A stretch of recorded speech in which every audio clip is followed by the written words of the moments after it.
नमस्ते मेरे प्यारे विद्यार्थी मित्रों।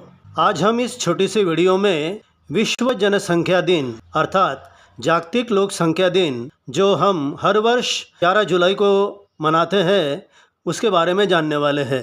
निबंध लेखन हो या भाषण, इसके लिए ये वीडियो तुम्हें अवश्य सहायक सिद्ध हो सकती है। बच्चों, इस वीडियो में हम एक गंभीर समस्या पर आपका ध्यान खींचना चाहेंगे। 11 जुलाई 1987। हाँ बच्चों, ये वही दिन था जब हमारे विश्व की जनसंख्या 5 अरब के आसपास पहुंच गई थी, या यूँ समझिए उससे भी ज़्यादा हो गई थी। तब इस जागतिक समस्या पर संयुक्त राष्ट्र संघ ने यह फैसला लिया कि ये दिन जो है अर्थात 11 जुलाई का, वो हर वर्ष विश्व जनसंख्या दिन अर्थात जागतिक लोक संख्या दिन के रूप में मनाया जाएगा। क्योंकि ये जो समस्या है बच्चों, ये किसी परिवार की नहीं है, किसी विशिष्ट समाज की नहीं है, या किसी राज्य या हमारे भारत देश की भी नहीं है। तो ये समस्या जो है वो पूरे विश्व की है। पूरा विश्व इस समस्या से आज जूझ रहा है।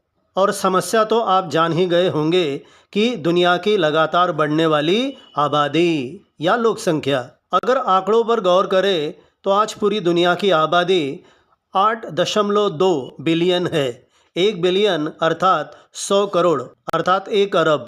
तो दुनिया की आबादी हुई 820 करोड़, जिसमें केवल हमारे भारत की आबादी 1.4 अर्थात 140 करोड़ है।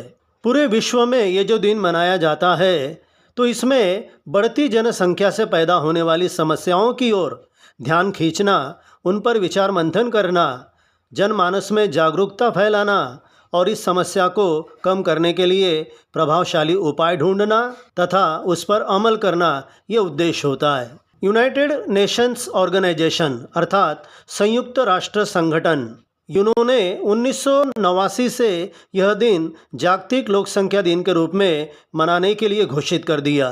यूनो चाहता है कि विश्व में शांति और सुरक्षा बनी रहे, विश्व के सभी देश में मैत्रीपूर्ण संबंध बने रहे और किसी भी अंतर्राष्ट्रीय समस्या अगर पैदा हो जाती है तो उस पर हल निकाले।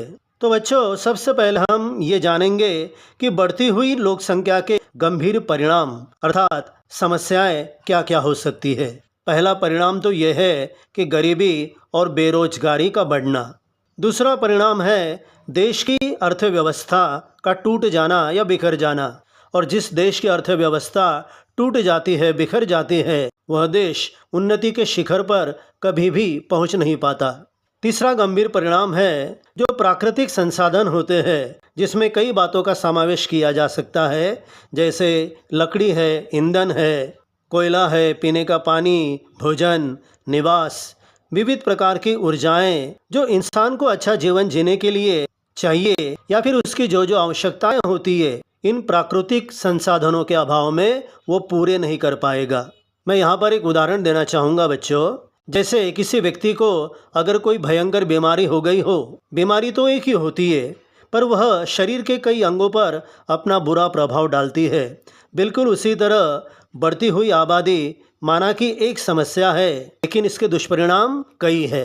अगला गंभीर दुष्परिणाम यह है कि पर्यावरण से जुड़ी समस्याएं बढ़ना, क्योंकि बढ़ती आबादी से जल, वायु और ध्वनि प्रदूषण जैसी घातक समस्याएं बढ़ती है, और ये समस्याएं संपूर्ण जीव सृष्टि के लिए खतरा बढ़ा रही है। अगला दुष्परिणाम है महंगाई की समस्या।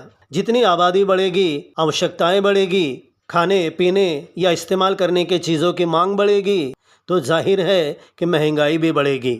अगला दुष्परिणाम या अगली समस्या हम कह सकते हैं कि आरोग्य की समस्या। बढ़ती हुई आबादी को मद्देनज़र रखते हुए सबको दवाइयाँ नहीं मिल पाती, जिससे मौतें बढ़ती है, या फिर अगर कोई कोरोना जैसी संक्रामक बीमारी फैल गई तो हज़ारों लाखों की तादाद में लोग मरते हैं।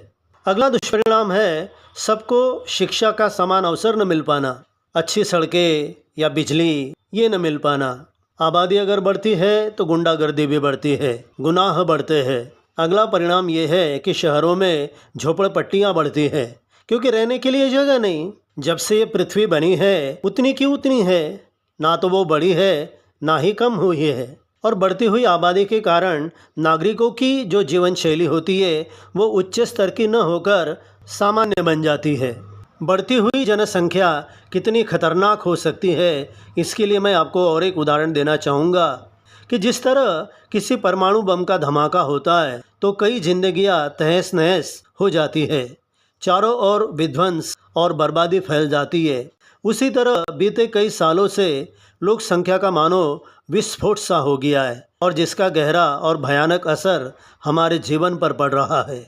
हमें कई समस्याओं का दुखद सामना करना पड़ रहा है। तो ये समस्या अगर इतनी गंभीर है तो 11 जुलाई को जो विश्व जनसंख्या दिन मनाया जाता है, उसका मुख्य उद्देश्य ये होता है कि इस गंभीर समस्याओं पर विचार मंथन किया जाए और कुछ प्रभावशाली उपाय ढूंढे जाए, जिसका जिक्र मैंने इसके पहले भी किया है। तो क्या क्या उपाय ढूंढे जा सकते हैं या उस पर अमल किया जा सकता है? तो सबसे पहला जो प्रभावशाली उपाय है, या जिसे हम रामबाण इलाज भी कह सकते हैं, वो है आबादी कम रखना। और इसके लिए ज़रूरी है सफलतापूर्वक परिवार नियोजन करना या उसको बढ़ावा देना। परिवार जितना बड़ा होगा हमारी ज़रूरतें उतनी ही ज़्यादा होगी और परिवार जितना सीमित होगा हमारी ज़रूरतें उतनी ही कम होगी और वो आसानी से पूरी भी होगी। अगला उपाय है आरोग्य सेवा में सुधार। दुनिया में आबादी अगर ऐसे लगातार बढ़ती रहेगी तो ज़रा सोचिए, इस दुनिया में जितने भी जीव हैं इनको आरोग्य की सुविधाएं भला कैसे मिल पाएंगी?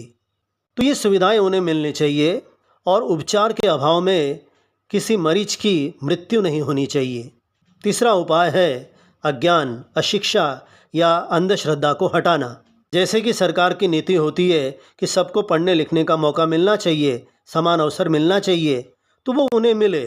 और व्यक्ति यदि शिक्षित हो जाता है तो कई समस्याएं अपने आप मिट जाएगी, क्योंकि वह सीमित परिवार का महत्व समझेगा, अर्थात छोटा परिवार सुखी परिवार, ऐसे उसकी धारणा बनेगी। और अंधश्रद्धा जो हमारे ज्ञान के मार्ग में बहुत बड़ा रोड़ा होती है, वह रोड़ा भी हट जाएगा। और ये जो शिक्षा का अवसर है, ये पुरुष और महिला इन दोनों को समान रूप से मिलना चाहिए। अगला उपाय है लैंगिक समानता। इसमें स्त्री हो या पुरुष, भिन्न लिंग होने के बावजूद भी उन्हें शिक्षा, नौकरी, आरोग्य, सामाजिक और राजनीतिक सभी अधिकार मिलने चाहिए।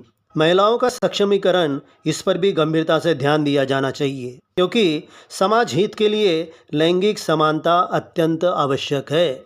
यदि हम इतिहास के पन्नों पर नज़र डालते हैं कि जब ये लैंगिक समानता नहीं थी, स्त्री और पुरुष में भेदभाव किया जाता था, तो समाज कितना पिछड़ा हुआ था। इसलिए लैंगिक समानता आवश्यक है। तो विद्यार्थी मित्रों, इस दिन का जो महत्व है उसे मद्देनजर रखते हुए हमें भी जागरूक रहना होगा। इस समस्या को हल करना किसी एक व्यक्ति की जिम्मेदारी नहीं है या एक किसी परिवार की जिम्मेदारी नहीं है।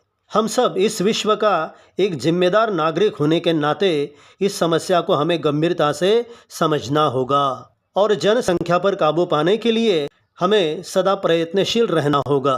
तो मैं आशा करूंगा कि ये वीडियो आपको अवश्य अच्छी लगी होगी और YouTube पर मेरा जो चैनल है हिंदी शिक्षक, आप उसे अवश्य सब्सक्राइब कीजिएगा। धन्यवाद।